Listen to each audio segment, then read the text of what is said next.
Hello అండి, అందరికీ నమస్తే. నా పేరు అనిల్ కేతా. జనగలం ప్రేక్షకులకు స్వాగతం. ఇవాళ ఏపీ అసెంబ్లీలో అమరావతి నగరానికి సంబంధించిన అతి ముఖ్యమైన చర్చ జరుగుతోందండి.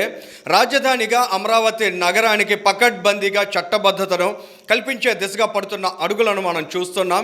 ఈ మేరకు తీర్మానాన్ని చేయబోతున్నారు. 2014 ఏపీ రీఆర్గనైజేషన్ యాక్ట్లోని సెక్షన్ 5లోని కొన్ని అంశాలను సవరించాలని కోరుతూ ఇవాళ ఏపీ అసెంబ్లీ తీర్మానం చేస్తోంది. ఇదే విషయం మీద కేంద్ర క్యాబినెట్లో కూడా చర్చ జరగబోతోంది. కేంద్ర క్యాబినెట్ ఆమోదించిన తర్వాత పార్లమెంట్లో కూడా ఈ తీర్మానాన్ని ప్రవేశపెట్టి చట్ట సవరణ చేయబోతున్నారండి.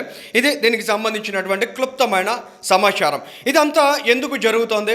ఈ విధమైనటువంటి డిస్కషన్ ఇంతకు ముందు ఎప్పుడైనా వచ్చి ఉండవచ్చా అని ఒకసారి మనం ఆలోచించినట్లయితే, ఒక రాష్ట్ర రాజధానిని మార్చేయాలనే ఒక పిచ్చి తుగ్లక్ ఆలోచన, ఒక పిచ్చి నిర్ణయాన్ని ఏ రాష్ట్ర ముఖ్యమంత్రి కూడా గతంలో ఎప్పుడు చేసి ఉండరండి. బహుశా భారతదేశ చరిత్రలో ఇటువంటి చర్చ అందుకే ఎప్పుడు జరగడానికి ఆస్కారం అవకాశం లేకుండా ఉంది. కానీ జగన్మోహన్ రెడ్డి అనేటువంటి ఒక ఘనుడి వలన, ఒక దుర్మార్గుడి వలన అవగాహన ఆలోచన లేనటువంటి కుసంస్కార రాజకీయ ఆలోచనల వలన ఇవాళ ఏపీ అసెంబ్లీలో అమరావతి రాజధానికి సంబంధించి ఈ విధమైనటువంటి చర్చ జరుగుతూ ఉండడాన్ని మనం స్పష్టంగా గమనిస్తున్నామండి. ఈ చర్చ ప్రారంభంలోనే తొలి గంటలోనే ఉత్తరాంధ్ర ప్రాంతానికి చెందిన ముగ్గురు తమ అభిప్రాయాలను వ్యక్తం చేశారండి. ఇది చాలా ముఖ్యమైనటువంటి కంటెక్స్ట్గా చూడాలండి. ఎందుకంటే ఇవాళ ఆంధ్రప్రదేశ్ రాష్ట్రం అంటే 3 ప్రాంతాల కలయిక.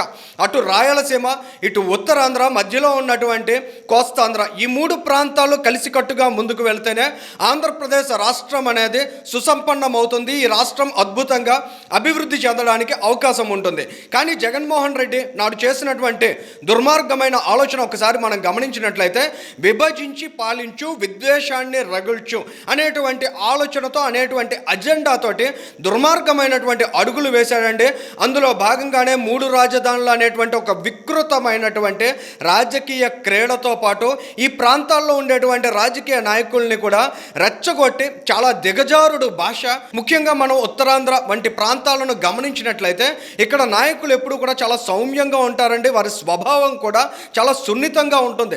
రాజకీయంగా విమర్శించుకుంటారు, ప్రతి విమర్శలు ఉంటాయి తప్ప ఎప్పుడూ ఒకరి పట్ల కక్ష పెంచుకోవడం, కార్పణ్యాలకు పాల్పడడం వంటి దిగజారుడు ఆలోచనలో ఉత్తరాంధ్ర ప్రాంతంలో ఎప్పుడూ లేవండి. కానీ జగన్మోహన్ రెడ్డి లాంటి దుర్మార్గమైన రాజకీయ నాయకుడు పుంజమా అనే అటువంటి కల్చర్ని ఈ ప్రాంతంలో తీసుకొచ్చాడండి. అందులో భాగంగానే అమరావతిని ఎడారన్నారు ఒకరు, అమరావతిని శ్మశానం అన్నారు, అమరావతిలో ఉండేటువంటి రైతుల్ని లాక్కొడుకులు అని కూడా తిట్టించేంత స్థాయికి జగన్మోహన్ రెడ్డి దిగజారిపోయాడండి. అటువంటి దుర్మార్గమైనటువంటి ఆలోచన నేపథ్యాన్ని ఉత్తరాంధ్ర ప్రాంతంలో క్రియేట్ చేసే ప్రయత్నాన్ని ఆ రోజుల్లో చేశాడు ఆయన. కానీ ఇక్కడ మనం గమనించినట్లయితే ఇవాళ ఏపీ అసెంబ్లీలో జరుగుతున్నటువంటి చర్చలో అతి ముఖ్యమైనటువంటి అంశం ఏంటంటే, సభాపతి స్థానంలో ఉండి అయ్యన్న పాత్రుడు గారు మాట్లాడడానికి వీలు లేకపోయినప్పటికీ అమరావతి ప్రాంతానికి ఉన్నటువంటి సెంటిమెంట్, అమరావతి చట్టబద్ధతకు సంబంధించినటువంటి ప్రాధాన్యతను దృష్టిలో పెట్టుకుని ఆయన తన అభిప్రాయాలను కూడా వ్యక్తపరిచారండి. ఇక్కడ 11 మంది ఎమ్మెల్యేలు జగన్మోహన్ రెడ్డి పార్టీ నుంచి ఎన్నికైనటువంటి ఆంధ్రప్రదేశ్ రాష్ట్రానికి విధ్వంసానికి మేము ఏదో ఒక విధంగా జగన్మోహన్ రెడ్డికి తోడ్పాటును అందిస్తామనేటువంటి 10 మంది శాసనసభ్యులు ఉన్నారు. వారికి లీడర్గా జగన్మోహన్ రెడ్డి ఉన్నారు. కానీ ఈ 11 మంది అసెంబ్లీకి వస్తారా రారా అనేటువంటి చర్చ కూడా జరిగిందండి. కానీ ఇవాళ వాళ్ళు అసెంబ్లీకి రాలేదు. దాని మీద అయ్యన్న పాత్రుడు గారు ఏం మాట్లాడారనేది ఒకసారి వినండి. కనీసం ఈ రోజైనా ఆ 11 మంది వస్తారని ఆశించాను. ఈ తీర్మానం బలపరిచి తమ తప్పులను పశ్చాత్తాపడతారనుకున్నాను. కానీ చేసిన తప్పులను సభాముఖంగా ఒప్పుకునే ధైర్యం కానీ నిజాయితీ కానీ వారికి లేవని నాకు అర్థమైపోయింది. రైతన్నల ఉసురు తగిలిన తర్వాత కూడా గుణపాఠం నేర్చుకునే ఉద్దేశం వారికి లేదనిపిస్తుంది. ఇది వారికి విజ్ఞతగా వదిలేద్దాం. జగన్మోహన్ రెడ్డి గారికి సంబంధించి అయ్యన్న పాత్రుడు గారు అన్నారు, రైతన్నలో ఉసురు తగిలిన తర్వాత అయినా కనీస గుణపాఠం ఆయన నేర్చుకుంటారేమో అని.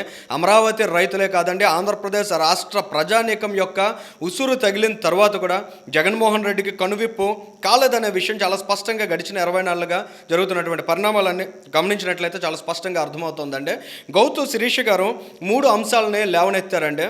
నిజంగా ఆ 3 అంశాలు కూడా స్లిప్పర్ షాట్గా భావించాలండి. చెప్పు దెబ్బల మాదిరిగా కనిపిస్తున్నాయి. ఎందుకంటే 2019-24 మధ్య ఎంత దారుణమైనటువంటి దుష్ప్రచారాన్ని జగన్మోహన్ రెడ్డి ఆయన వైఎస్ఆర్ కాంగ్రెస్ పార్టీ చేయడానికి ప్రయత్నం చేశారో ఆ ప్రయత్నాలన్నిటికీ కూడా గౌతు శిరీష్ గారి మాటలు అనేవి ప్రతి ఒక్క మాట చెప్పు దెబ్బగా భావించాలండి. జగన్మోహన్ రెడ్డి 2014 అసెంబ్లీలో ఆంధ్రప్రదేశ్ రాష్ట్రానికి సంబంధించిన రాజధాని విషయం మీద చర్చ జరిగినప్పుడు ఆ రోజుల్లో ఆయన ఏం మాట్లాడారనే విషయాల్ని చాలా స్పష్టంగా ఇవాళ గుర్తు చేసే ప్రయత్నాన్ని గౌతు శిరీష్ గారు చేశారు. ఒకసారి ఆ మాటలు వినండి. అప్పటి ప్రతిపక్ష నాయకుడిగా ఉన్న జగన్ రెడ్డి గారు, అధ్యక్ష, విజయవాడలో క్యాపిటల్ సిటీ పెట్టడం గురించి మేము మనస్ఫూర్తిగా ఆహ్వానిస్తున్నాం. కారణం ఏమంటే మన రాష్ట్రం ఇప్పటికే 13 జిల్లాల చిన్న రాష్ట్రం అయిపోయింది. 13 జిల్లాల ఈ చిన్న రాష్ట్రంలో ఒక ప్రాంతానికి మరొక ప్రాంతానికి మధ్య చిచ్చు పెట్టడం ఇష్టం లేక మనస్ఫూర్తిగా ఆహ్వానిస్తున్నాం అధ్యక్ష. మొట్టమొదటి నుండి కూడా ఇదే ఒకటే చెప్తున్నాం, క్యాపిటల్ సిటీ మీరు ఎక్కడ పెట్టినా అలా పెట్టే చోట కనీసం 30,000 ఎకరాలైనా ఉండాలని చెప్పిన మాట ఇది స్వయంగా జగన్మోహన్ రెడ్డి గారు చెప్పిన మాట అధ్యక్ష. 30,000 ఎకరాలని పదే పదే పడి ఏడ్చే సన్నాసులు మరి ఆ పార్టీకి సంబంధించి చాలామంది ఉన్నారండి. వాళ్ళందరూ జగన్మోహన్ రెడ్డి మాటలను ఒకసారి గుర్తు చేసుకోవాల్సిన అవసరం ఉంది. వాళ్ళ ఏపీ అసెంబ్లీలో జరిగినటువంటి చర్చ ద్వారా జగన్మోహన్ రెడ్డి ఆ రోజుల్లో తన ఇంటి ఇప్పుడు ప్రస్తుతం మనం చూస్తున్నటువంటి ఆ తాడేపల్లి కొంపను చూపించి కూడా రాజకీయం చేశాడండి. దాన్ని చూపించి ఏ విధంగా ప్రజానీకాన్ని మోసం చేశాడనేది కూడా గౌతు శిరీష్ గారి మాటలో వినండి. ఎన్నికల్లో గెలవడానికి నేను ఇల్లు ఇక్కడే కట్టుకున్నాను, అమరావతి కట్టుబడి ఉన్నానని చెప్పి ప్రజలకి మాట ఇచ్చి అధికారంలోకి వచ్చిన వెంటనే చేసిన మొట్టమొదటి మోసం అమరావతి మీద మాట వెనక్కి తిప్పడం అధ్యక్ష. ఒక పాలకుడు ఇచ్చిన మాట మొదట అడిగే రాజధానిపై మోసంతో పరిపాలన మొదలుపెట్టిన ఆనాటి అసమర్థ పాలకుడు జగన్మోహన్ రెడ్డి గారు అధ్యక్ష.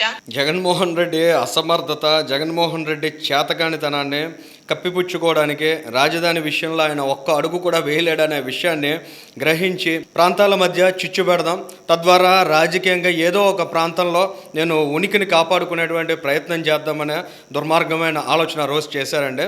దానికి ఫలితంగా ఇవాళ ఏ విధమైనటువంటి తీర్పుని, ప్రజా తీర్పుని వాళ్ళు అనుభవిస్తున్నారనేది కూడా మనం గమనిస్తున్నాం అండి. కులాలను అడ్డు పెట్టుకుని కూడా ఆయన చేసినటువంటి నీచ రాజకీయం. అమరావతి అంటే కేవలం ఒక్క కులానికి చెందిన రాజధాని. అమరావతి ప్రాంతంలో కేవలం ఒక్క కులానికి సంబంధించినటువంటి మనుషులు మాత్రమే ఉంటారు. అక్కడ ఉండేటువంటి భూములన్నీ కూడా ఒక్క కులానికి చెందిన వారు మాత్రమే హోల్డ్ చేశారనే దుష్ప్రచారాన్ని కూడా రోజుల్లో జగన్మోహన్ రెడ్డి చేశారండి.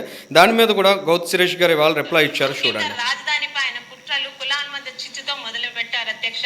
ఒక కులానికి ఆపాదించే కుట్రలతోనే ఆయన తెరలేపారు అధ్యక్ష. అమరావతి ఒక కులానికి మాత్రమే చెందిన రాజధాని అన్న ప్రచారం పూర్తిగా అబద్ధం అధ్యక్ష. రాజధాని ప్రాంతంలో ఎస్సీ, బీసీ, మైనార్టీలు కలిపి 70% పైగా ఉన్నారు అధ్యక్ష.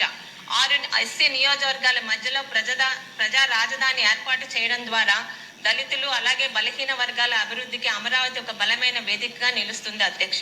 అమరావతి అందరి రాజధాని, అమరావతి ఆంధ్రుల రాజధాని అనే విషయాన్ని కేవలం ఈ 3 పాయింట్స్ ద్వారా చాలా స్పష్టంగా గౌతు శిరీష్ గారు చెప్పగలిగారండి. ఇక చివరిగా కొనతాల రామకృష్ణ గారు మాట్లాడినటువంటి మాటలు కూడా ఒకసారి వినండి.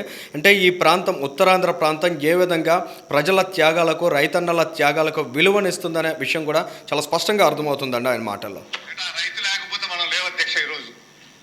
వారు సర్వస్వం కోల్పోయి అవమానాలకు గురై వాళ్ళు నిలబడి 5 సంవత్సరాలు గట్టిగా నిలబడి రాజకీయం అంటే మనకు తప్పదు అధ్యక్ష. కానీ వారు రాజకీయం కాదు, వారి జీవితాలను పరంగా పెట్టుకొని ఈ రాష్ట్రం గురించి నిలబడినటువంటి రైతాంగం అధ్యక్ష.